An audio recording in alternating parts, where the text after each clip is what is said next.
ఇంటికి వచ్చాడు పరశురాముడు. దూడ అరుస్తోంది. తండ్రి బాధగా కూర్చున్నాడు. అడిగాడు, నాన్నగారు ఏమైందండి, మన ఇంట్లో ఉండవలసిన ఆవేది అని అడిగాడు. కార్తవీర్యార్జునుడు వచ్చాడు, రా నేను ఆతిథ్యం ఇచ్చాను, ఆతిథ్యం అంతా తీసుకుని చెప్పను కూడా చెప్పలేదురా, ఆవును తోలుకు రండని దూడను విడిచిపెట్టి ఆవుని ఎత్తుకుపోయాడు రా అన్నాడు. అంత పని చేస్తాడా నాన్నగారు, చెప్తానుండండి అని వెంటనే తన పరశువు తీసి భుజాన వేసుకుని పరిగెత్తాడు.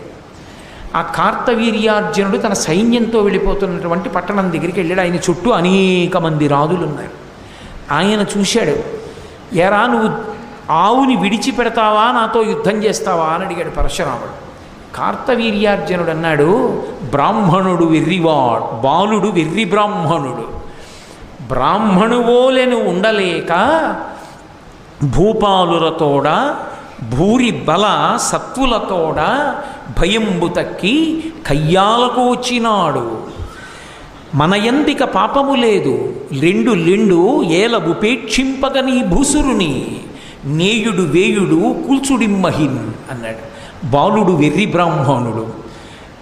బ్రాహ్మణుడు అంటే అంత చులకన, గర్వం ఎక్కువైపోతే ఏమవుతుంది, ఇదం క్షాత్రం ఇదం బ్రాహ్మం అని ఆఖరికి ఆయన విజృంభించిన తర్వాత తెలిసింది. ఒక్క ఆవు వల్ల పరశురామావతారం అంత క్రౌర్యానికి వెళ్ళిపోయింది.